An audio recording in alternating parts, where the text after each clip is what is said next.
This is the Detroit Sports Podcast Network. What's going on, Detroit sports fans? Welcome to the Fan Reporter Show, made by fans for fans, powered by the Detroit Sports Podcast Network.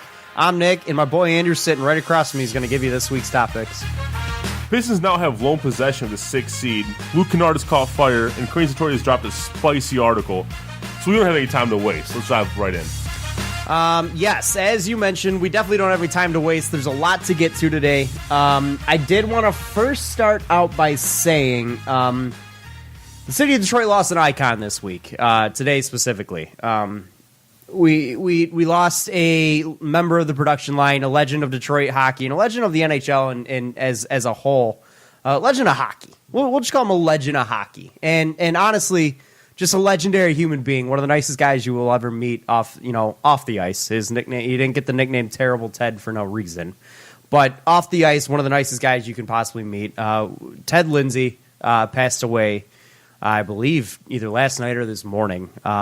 Very sad day here in Detroit, but he's definitely going to be missed and remembered forever. I mean, he's one of the greatest Detroit icons we've had here. So we were lucky to have him, and we'll miss him greatly. But on to a little bit more, I guess we can say happy things. Yeah. If you want to kind of take the lead here, please feel free. Yeah, sure. So last night, the Pistons topped the Raptors 112-107 in OT to take sole possession of the 6th seed over the Brooklyn Nets. The Pistons now sit at 500, 31-31. 500, really? Yeah. Wow. When was the last time we were 500? Was it December? When's the last time a Detroit team was 500? How about that? Let's start there, Andrew. Let's start there. When's the last time we had a 500 team here in Detroit? Yeah. There's your answer. The Pistons were 500 for a little bit last time they made the playoffs, which was, like 2015? 3 years 16, ago? Something like that. Woo! 15. But, what they freaking do? So, I guess my first question to you is, well, before I pose the question, let me say this. The Pistons aren't going any higher than 6th seed. Just before anyone decides to try to get their hopes up and speculate going any further. They are still 6 games behind the Celtics, and I still somewhat foolishly expect the Celtics to, get their head out of their ass and get things together. I mean, you're talking about a team that's 38-26. I don't think their head's in their ass. But they're a lot better than the 38-26. Like on paper. There's no question. Yeah. There's no question that team is better than 38-26. I mean, they've won 3 of their last 10. They're clearly struggling. Lord knows now. what's wrong with Gordon Hayward. It's inexplicable. Well, it's got to be a mental thing at this point. Yeah. Plus, you're talking about a guy who missed an entire year. It's hard to come back right away from that. The guy's made 8 buckets since the All-Star break.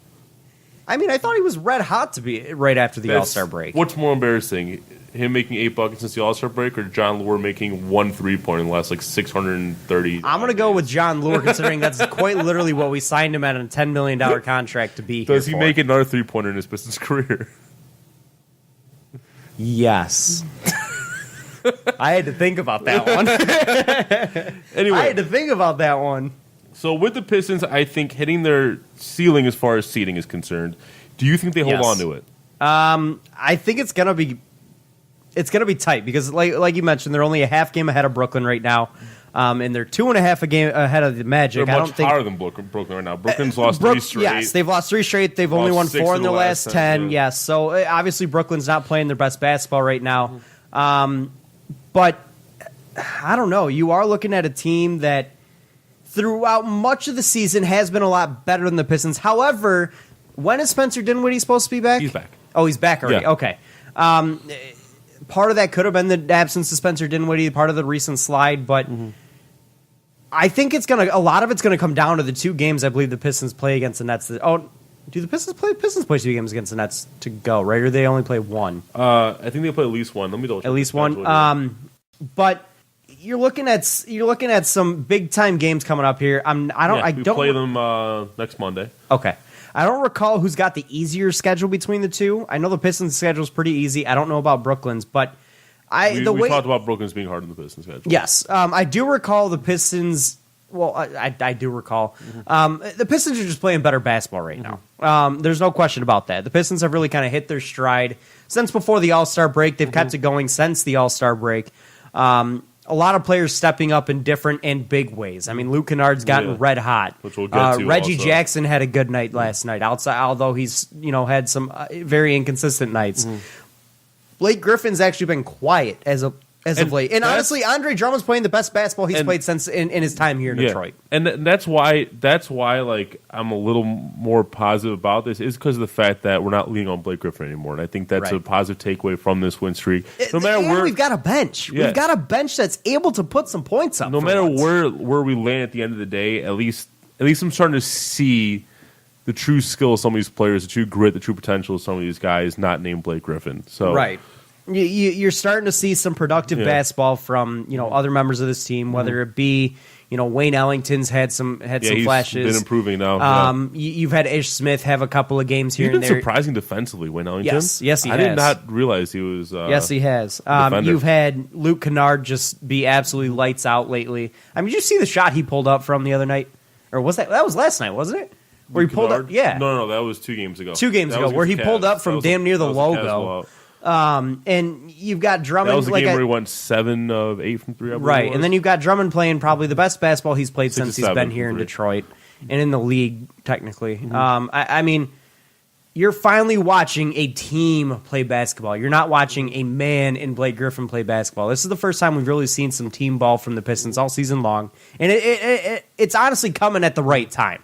If you're looking for a playoff team and a playoff appearance and to not, limp into the playoffs appearance, this is the right time for this team to really hit its stride. This is the right time for Reggie to actually start playing some ball, for Drummond to start playing some productive basketball, for Luke Kennard to find a shot. This is the time they've got to do it. I think Drummond played one of his smartest, if not his smartest game, like basketball IQ wise, of his career against the Raptors. Not his most efficient game. He only shot 50% from the field, But the reason I say this is because a couple reasons. One, Drummond got in early foul trouble. There were some ticky-tack fouls, but it was early foul trouble nonetheless. He had 5 it's funny fouls. You mentioned the ticky-tack fouls because a lot of Raptor fans are not happy with the way that game was officiated. Yeah, neither side is. No. But he had 5 fouls in the third. Like by the third quarter, he caught his 5th foul. He had to sit. Wow, Dwayne really trusted him not to get that 5th foul. Yeah, but Pachulia got ejected. Thon Maker picked up 5. He threw Drummond back in. And Drummond, at that point, who else do you go to? But Drummond played the 4th quarter and the entire overtime without picking up a foul and played very well at that. Finished with a plus 27.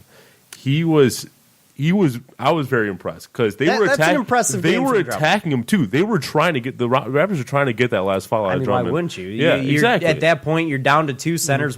You're down to 1 center in Thon Maker, who's got 5 fouls. After that, who do the Pistons turn to? John Lure at the 5. I mean, that's a disaster situation.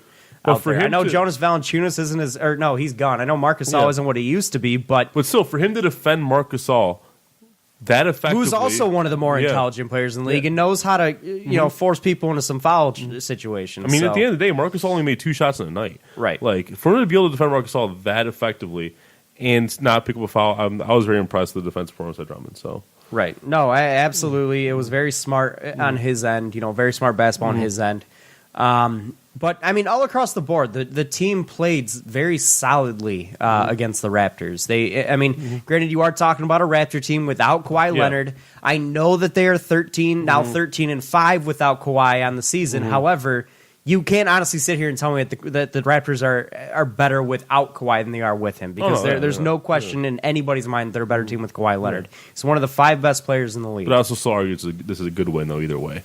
Like, it's not a bad win. Yeah. It's a solid win, in my opinion, because, again, in my opinion, and if you take Kawhi Leonard away from the Raptors, I think you're looking at a team that's hardly above 500, like a 3-4 game above 500 win team. I don't think they're that great. I think they're bottom end of the Eastern Conference playoff team.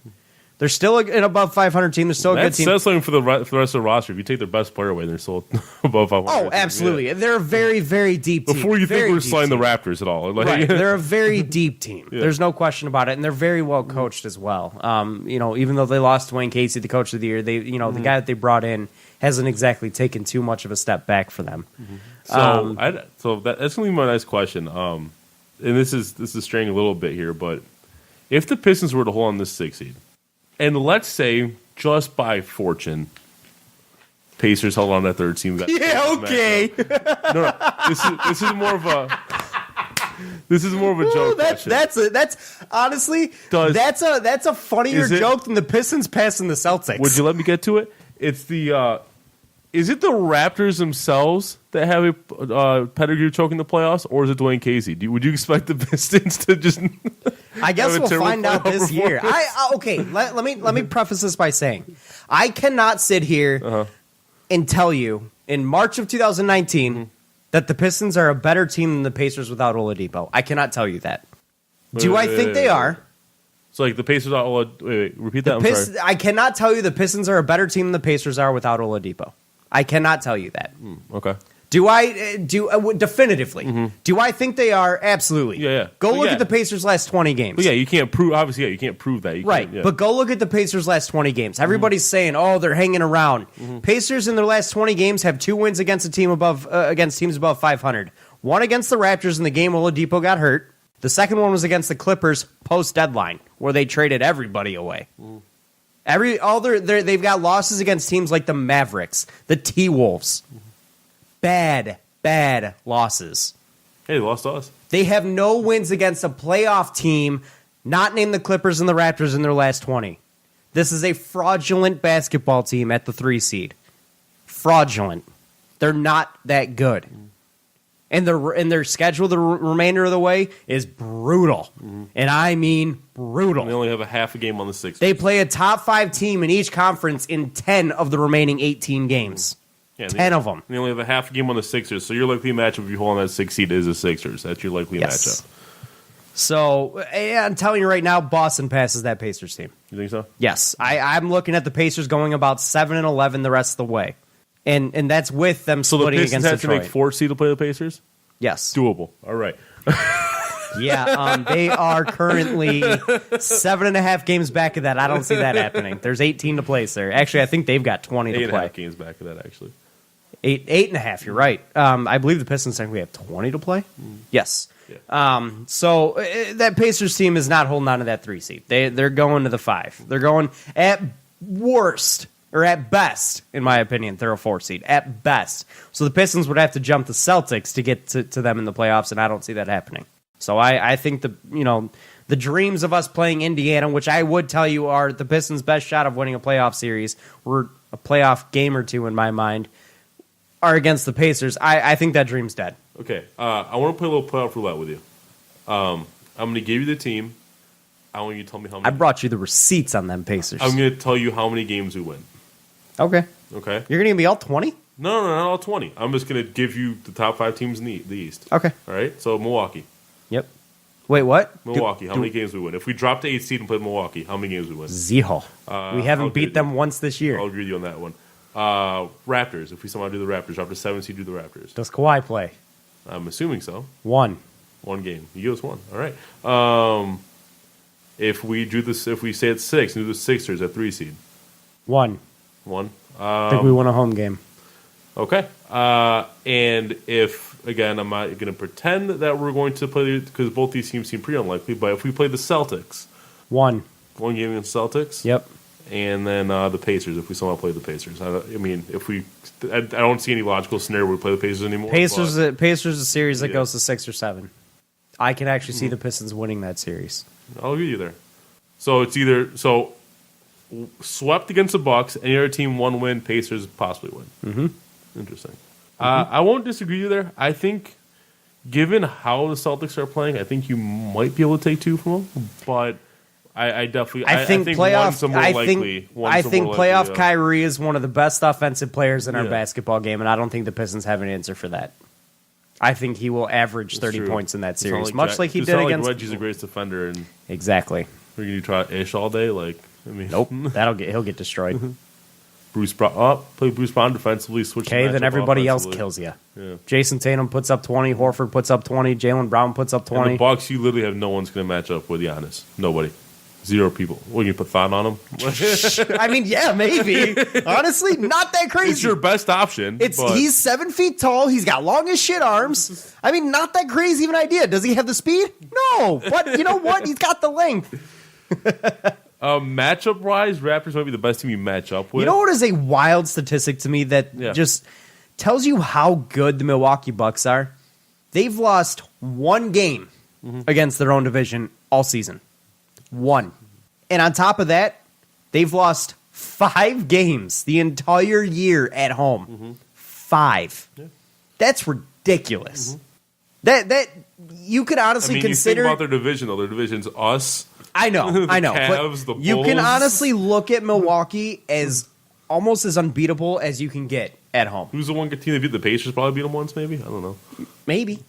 I don't know, but yeah, as I was saying, so I think the Raptors, I think we actually match up pretty well with, but I think Kawhi is definitely be a problem. You don't have an answer for Kawhi. He's a matchup nightmare for all teams, especially us, because we don't have that much wing presence defensively. Right, and you don't have an answer for Kawhi on either end of the floor. Kawhi can guard all 5 positions. You can put him on whatever player you want, and he'll shut that guy down. Is he as good defensively as he used to be? No, I don't even think he's an all first or second team defender this year. I would put him maybe on the third team or as an honorable mention, but he's still a damn good defender, and whoever has draws the short end, the short straw that night and has him on him all night, is going to have a tough time. Yeah. And I think the Sixers. What worries me most about the Sixers is Embiid, because Embiid had Drummond's number all year. All year, his whole career. Ever since Embiid's been in the league, Drummond's been able to do nothing. That will be a fun playoff series, though. Just the trash talk. The trash talk aspect between Drummond and Embiid. See, I don't see how much those two go at each other. I will agree with you for one game, because once Embiid straight up suns Drummond and basically puts him on his ass and tells him, you have nothing on me. What's Drummond going to talk about? But where Drummond is the best of Embiid in game 1. He won't. He never has in his career. He won't. As soon as Embiid comes right back and gets the best of Drummond, or immediately gets the best of Drummond like he should and will, Drummond can't talk. What's he going to talk about? So we may have trash talk for a game. Remember how fun the Stanley Johnson saying he was getting in LeBron? He was in LeBron's head. Yeah, that was a joke. The Pistons got swept in that series. It was the most competitive sweep I've ever seen. For 3 games. Okay, so let's talk about a different aspect of this. And LeBron still averaged 30 points a game in that series. Let's talk about one of the highlights of this past week, which we did touch on a little bit, which has been the play of Luke Kennard. Yes. He has caught absolute fire as of late. We've said this about him before, but it's like up and down with him. But again, he's now shooting and playing with a new sense of confidence. I mean, he's obviously a very streaky player, but ever since he kind of had that... I think he had his best game as a Piston against the Cavs. I would tend to agree. But ever since he had that kind of outburst on the bench towards one of the assistant coaches, his game has kind of taken a different look. I mean, he's playing with an anger and a fire and a confidence that we haven't seen from him since he's joined the league, and it's very welcoming, very nice to see. And it's really helped this team out a lot, because it's been a very nice scoring spark plug off the bench for them. Big time shooter. It's nice to have a reliable outside shooter on the Detroit Pistons.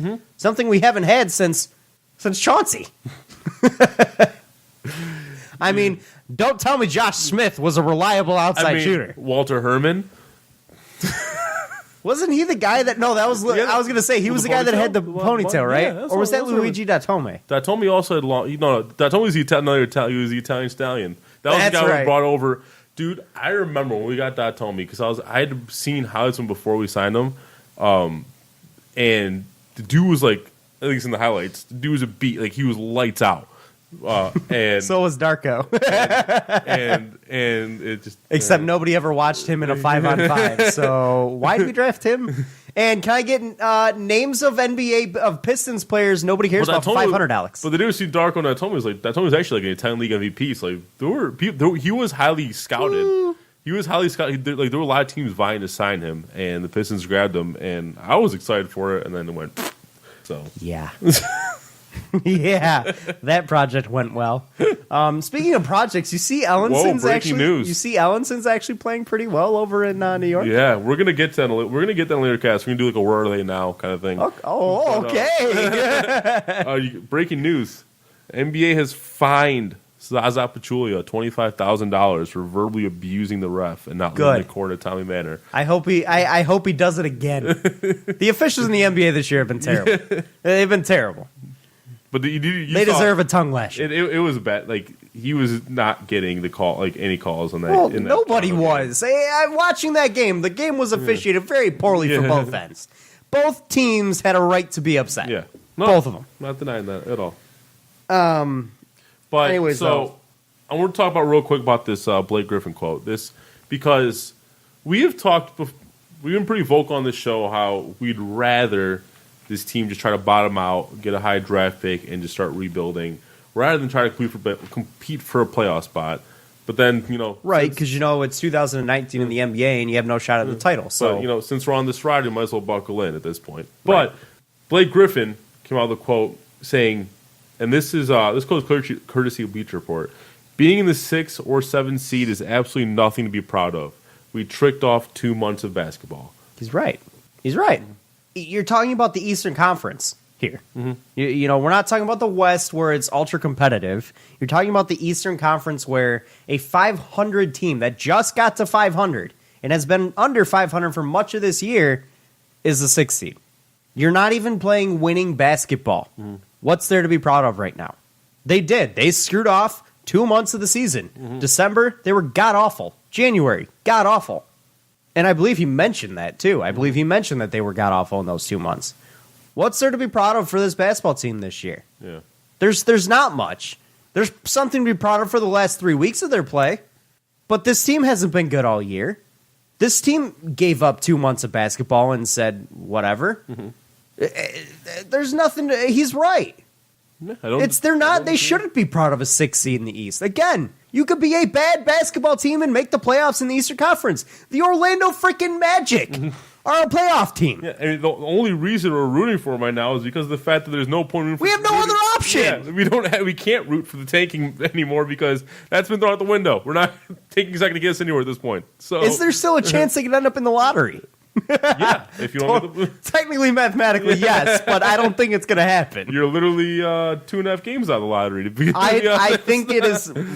I think it is more likely for them to pass the Celtics at 5 than it is for them to end up in the lottery again, despite injury. You got to get rid of the bet. You have to return the bet if there's an injury. So you're very confident the Pistons make the playoffs? Yes. Yeah.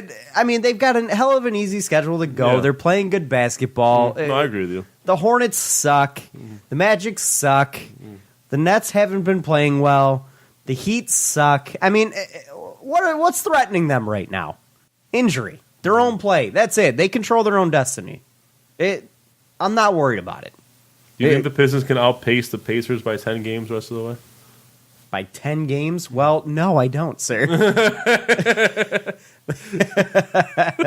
That would mean the Pistons would have to, if my projection on the Pacers is correct, that would mean, and if that Pacers projection is correct, that would mean a split with the Pistons. Mm-hmm. So outside of those Pacers games, the Pistons would have to go so you seem 16-2 the rest of the way. Well, we have 20 games.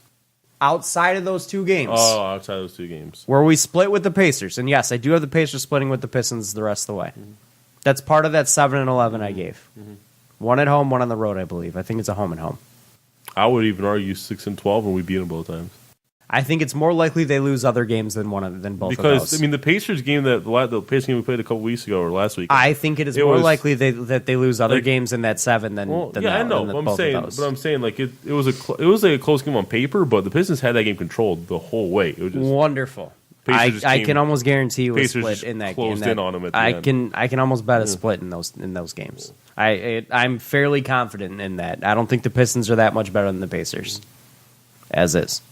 I think they have the better top end talent in terms of Blake Griffin. I think they will have the best basketball player on the floor that night, but that doesn't always win. Ask LeBron James and his LA Lakers. There you go. Snoop Dogg selling his tickets for $5 a pop. I don't blame him. That Lakers situation is a dumpster fire. Did you see how they sold out their coach?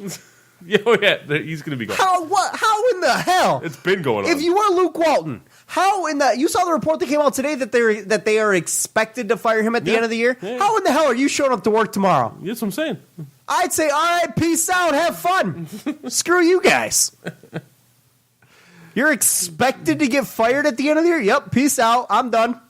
But back to this Blake Griffin thing. I actually like that he says this, though, because that's a true competitor right there. That's someone who's not content with just mediocrity. Yeah, or just maximizing what your current roster is. He's like, I don't care about just this season. Like, we need to build and we need to move past. Like, this 6 seed is nothing more than a moral victory. Like, that's if you can call it that. I don't even consider it a moral victory. It's mediocrity. Because to me, 500 is ultimate mediocrity. Because to me, and we even said this at the beginning of the season, like 6 seed is this team's peak. Like, that's maximum potential for this team. So that's like the moral victory you can take out is at least this team's playing up to their potential. Well, yeah, because when you look at the top 5, they're not better than any of those teams. So that's what I meant by moral victory. But yeah, there's no like, this is not something to be like super proud of. That as an organization, you're fighting and basically peaking at 6 seed. Like that's something to be super proud of. Like there's no, and he's coming from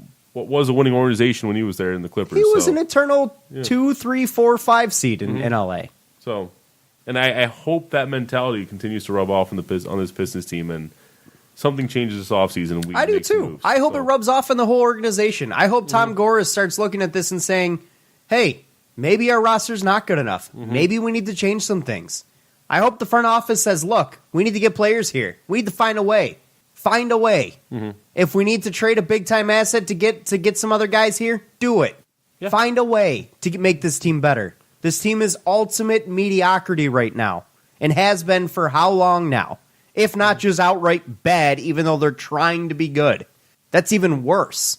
So, sticking with this Toronto game, though, attendance was actually really good at LCA and really bad at the same time last night. It was. It was honestly... it was full, but 3/4 of it was Toronto fans. Was it actually full? It was.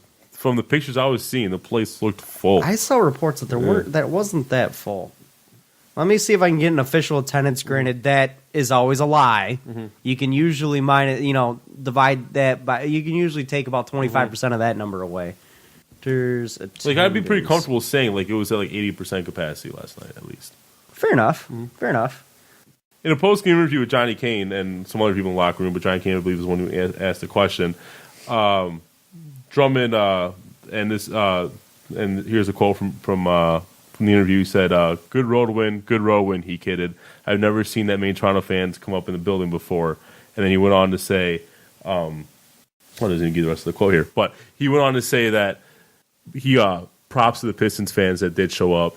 They were louder than the Toronto fans. But does not take away from the fact that it's embarrassing that he called a game in his own building a road game. It's embarrassing how dwarfed the Pistons attendance was by the Toronto fan attendance. It is. Although Toronto fans in all sports travel very well. Yeah, that is very Basketball, true. baseball, or hockey. They're known to travel well.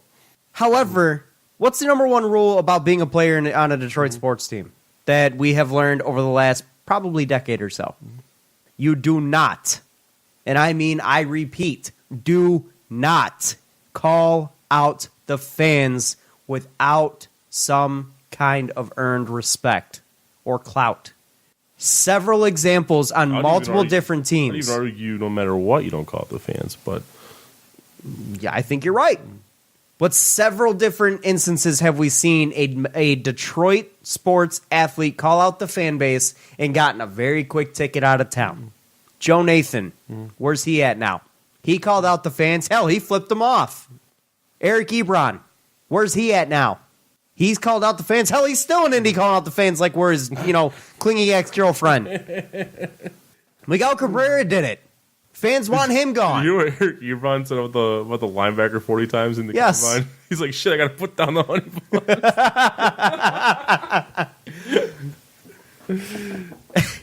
Miguel Cabrera has even called out the Tigers fans in recent years, and he's gotten a lot of flack for it, and he's even gotten rumblings of people wanting him gone. We're talking about the greatest hitter in baseball of the last 80 years. That's a man who's gotten earned respect from everyone, and he's still getting hit for what he said to the fans. But this is about the fans. This is played differently through the media outlets than those did, though, because all the media outlets are reporting this as him joking about. Well, there's no question that it was said in a different light. So I mean, all these other instances were very. That's why I don't think the fans are going to turn on Drummond. All the other instances were very direct, attacks at the fans. This is a little bit different. He was joking. Yeah. I don't care though. You do not ever call a game in your building a road game. That is insulting to the fan base. Yeah. It is insulting. All I'm saying is I don't think you're going to see the fans turn on this because of the way it's been played in the media. I think you absolutely could, because I've already seen it on Twitter. A lot of people not happy about it. A lot of people agree with him. There's no question. I agree with him. He's right. He's right. We don't have people show up to our games. I don't see how you can not agree with him. We don't have people show up to our games. And I know that's what he's trying to do is tell people, hey, come watch us play. We're good now. I don't give a shit. You've had 3 weeks of good basketball. What about the last decade? This organization has been sad, has been piss poor, has been hot, stinky garbage for a decade. Give me one good reason that someone should go and pay their hard-earned money to go watch this team on any given night. Any given night. And we were actually talking today about ticket prices. What a joke. They're charging $64 for the Lakers to come into town. I get it, it's LeBron, but $64? They're not even a playoff team. And LeBron might not even play the way that teams have been going with load management against the Pistons with their stars. The Pistons organization is delusional all across the board to think people should show up to watch this team play. We've had 3 weeks of good basketball. 3. How about the last 10 years? 10 years. It's frustrating to be a Pistons fan right now. I don't want to go watch this team play. They're only recently borderline watchable. This team has been unwatchable for a long time. There's nothing to be excited about. Nothing. Even beyond this year. What are we looking at? Yeah, you're pretty locked in right now. The only reason to go watch this team play right now is to watch a playoff push. That's it. And Blake Griffin, who, mind you, isn't playing his best basketball right now. Oh, yeah. I mean, he pretty much gassed himself out the first half of the season. Yeah, because they played him for 100 minutes a game. But what do you... There's absolutely no reason people should go to these games. To pay $25 to go watch a game against the Bulls on a Sunday or the Raptors on a Sunday. Well, if you ask the Pistons organization... Building a new state-of-the-art arena in the heart of Detroit was supposed to be reason enough for the Pistons to. It was one of the biggest lies and miscalculations in the history of Detroit sports. It was disingenuous at best. What made them? What was a reason? What is the number one selling point for fans to go watch a team play in any sport? Team success. No question about it. Agreed. Because that's where bandwagon fans come in. Bandwagon fans make up a good portion of your fan base. Sold out the Palace Auburn Hills, which was in the middle of nowhere. Why? The team was good. Sold it out consecutive seasons, season after season after season, because you had a good product on the floor. You had a good team. Pistons haven't been good for 10 years. What's the attendance been like at the Palace, and what's the attendance been like here? The fat tires. What? You don't remember the fat tires at the Palace? No, I don't. They had the fat guy dance crew, and it was all fat dudes. I remember those guys. That was great. But that was the big draw. Like, what do Andre Drummond and this front office and this ownership expect fans to do? Do they really think that there's a reason to go watch this team play? It was the spare tires. Sorry, but continue. Can you give me a reason to watch this team play right now outside of the fact that they're a 6 seed because by fortune? It's if you're interested in watching the playoff push or you're a playoff push. Yeah. That's a joke in and of itself. Or they're a 6 seed in the Eastern Conference. Basically, the one showing up right now are your hardcore season ticket holders, and half of them aren't even showing up, and people who are taking their families to go see the new arena. That's what it is. It's the same people who are showing up to Lions games. It's all those kinds of. Yeah, except Lions game, it's an actually event because there's tailgating. It's once a week. And there's only it's the NFL. And there's only 8 in the whole exactly. year.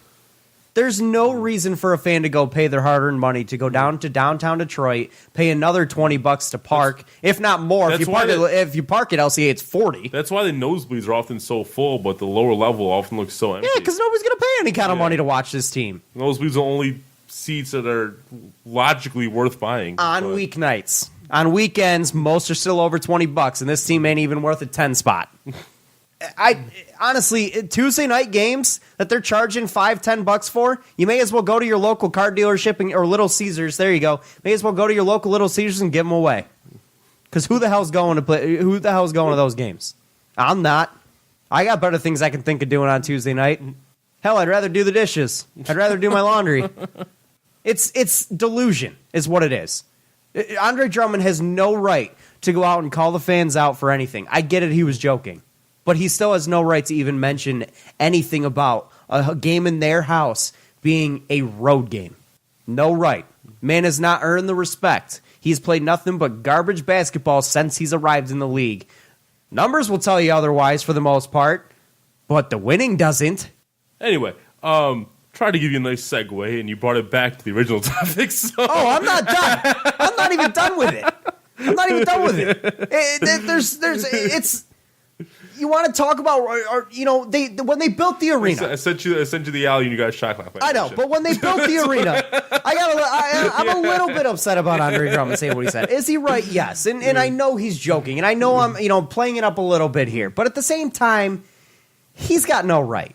He has no right whatsoever, and I know he's right, but come on, man. And the organization itself is totally delusional for wanting people to go down there and charging the prices that they are, not only for the tickets, but also the parking and the concessions. I mean, who the hell's paying $40 to park next to the arena? Nobody. Oh, yeah, no, I walk. Yeah. I find a far parking spot and then I walk. But you want to know what would make that walk a little bit more enjoyable? A winning basketball team. No. Stuff being there like we were promised 5 years ago. Oh, there's your segue. That was a damn good one, wasn't it? I don't know if anybody else saw the Crain. Or warm weather. Well, that's the wrong sport for that. But I don't know if anybody else saw the Crain's Detroit article today. But it was a fantastic article about whether or not the District Detroit is delivering. The Ilitch family and the 6 people that talked about on the ground in the press conferences about what this arena was going to bring to Detroit, whether it be residential. Districts and parks and places for people to hang out around the arena. Has it delivered? No. When's the last time you went to, LCA? What was around the arena? Empty buildings and construction projects that are half finished and have been for the last 2 years now. Is promising District Detroit?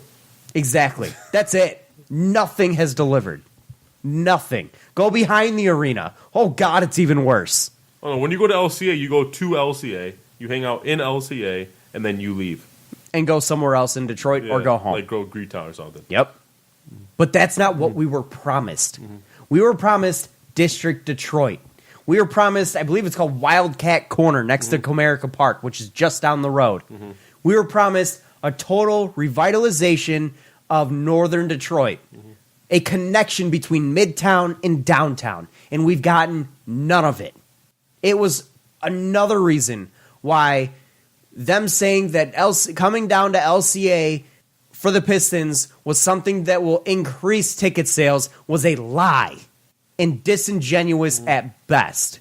Because none of it, or gross miscalculation, 1 and 2, and none of it has delivered.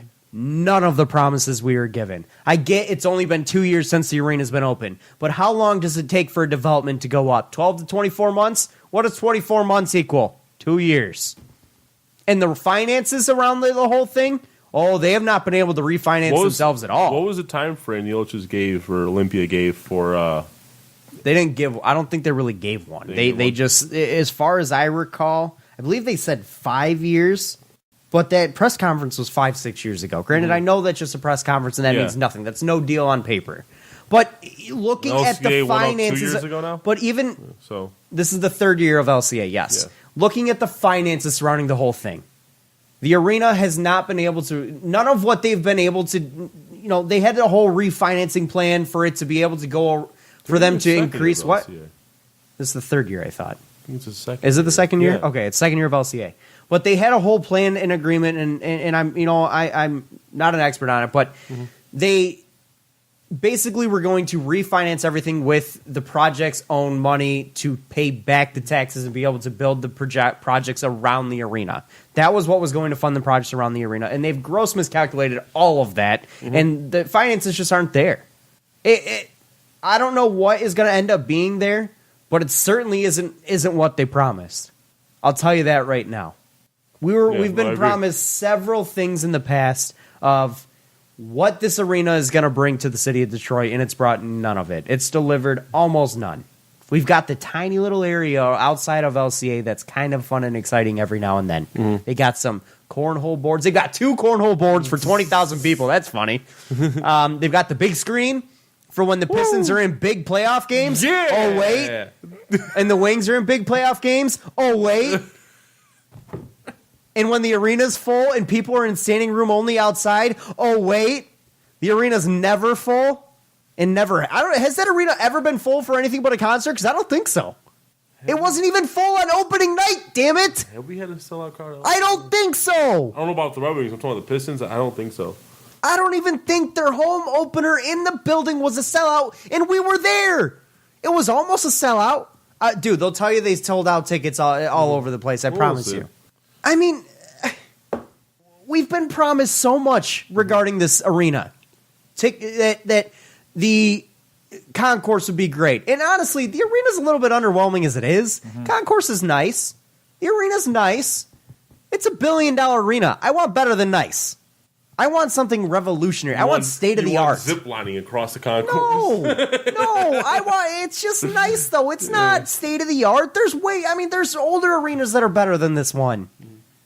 It's disappointing. And we've gotten none of the other pieces that were supposed to make going to LCA such a great experience. All the shops, all the bars, all the restaurants, all the things to do was one of the most attracting reasons to bring the Pistons and the Wings to that arena, and we've gotten none of it. That was supposed to be the main selling point. That was supposed to be one of the main ticket drivers too, because it was something to do along with going to the bars and stuff. It was a reason for people to bring their families downtown, and we've gotten none of it. We have no park around the arena. We have fences with the little banner that says District Detroit. We have half-built condos that are selling for ludicrous amounts of money, if they're even selling. We have empty storefronts that are half done. I get it's only been 2 years, but I would expect something to be there in 2 years. Something. I mean, it's no wonder people aren't going down there. It's no wonder people aren't bringing their families down there. Why would they? So the O's just said that they have invested $1.4 billion in the district. This is from the article, by the way, and that it will have an economic impact of more than $2 billion by 2020 and bring thousands of jobs back to the city. Yeah, that factor's not even close, by the way. Yeah, I was about to say. So there's your time frame by 2020. You are in 2019. I don't see where the thousands of jobs are coming from. I don't see what's going to happen down there in the next year. That's what I'm saying. You're right. You're already 1 year out of 2020. You're 2/3. Well, that was unless you probably sandbag the development. I don't know. You don't have enough people building the buildings for you to be sandbagging. People don't want to work there. I mean, it's no wonder people don't want to go down to LCA because there's nothing going on there. Like, I know the Palace had absolutely nothing around it, and that's one of the big reasons they wanted to move away from the Palace because there's nothing around it. There was no draw to go to the area to go to a Pistons game. They promised us a draw with LCA, and we've gotten none of it. But it's no wonder people don't go there because, one, the product sucks, and two, there's nothing to do. I mean, yes, you can go a mile down the road or a half mile down the road and you got more stuff to do, but that's not around the arena. That's not what we were told. It's a gross miscalculation of what people actually wanted and what they were going to deliver. And it was disingenuous, and I mean, some people can call it a lie. But they just haven't delivered on any of it. And according to they haven't delivered a good product on the floor. Yeah. They haven't delivered things to do around the arena, whether it be restaurants, bars, stores, condos, doesn't matter. None of it's been delivered. Yeah. And Crain's and Olympia's been kind of dodgy about this because according to the article, Crain's has reached out to him multiple times for a comment. Why would they talk? And it wasn't granted, but then they issued a statement what that said, and this is probably the most generic statement over here. Several years ago, we painted a conceptual vision of what would become Little Caesars Arena in the District of Detroit. In the past 18 months, the award-winning Little Caesars Arena opened. Award-winning? I want to know who the hell gave them an award, and what award is this? Most average arena? Numerous other projects have been completed or are underway, and the District of Detroit is a reality. We are very proud of these accomplishments. As our vision continues to evolve, grow, and expand, so is our confidence and excitement about the future of the District of Detroit. We look forward to sharing these plans at the appropriate time. When's the appropriate time? This is the most generic It's been 2 years since the arena opened, and about 5 since we started talking about this arena. Mm-hmm. When's the appropriate time to give us an actual dates for things, an actual deadline, actual plans, not little sketches that some fun artist drew or some expert guy, schematic guy drew up, or some creative person drew up. I want actual information. What I don't understand is Olympia is claiming that they've delivered on many of their promises already, but what have they delivered on outside of building the arena? Nothing.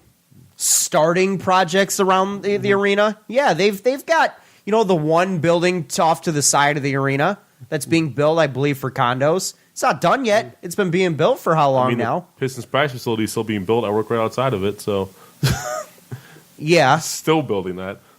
Yeah, that's been ongoing for a while too. But I don't blame them for not talking because they probably can't handle the heat right now. Mm-hmm. They're starting to catch some heat for this. Fans are pissed off. Citizens are pissed off. Mm-hmm. People are mad. The media's mad.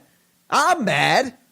And they've delivered nothing. So why would they talk? They have no reason to. They have nothing positive to tell us. So give us a generic statement saying we're staying the course. Mm-hmm. And look at all the things we've given you. What? You take $1 billion in taxes to build an arena that, has 2 teams that combine for a terrible record in the arena? Wonderful. A broken product on both ice and floor. Wonderful. You gave us nothing else. And then the developer for the apartments are supposed to be rolled out in District Detroit. He spoke at a 2017 event saying that they're hoping to begin construction sometime this year, probably in the fourth quarter of 2017.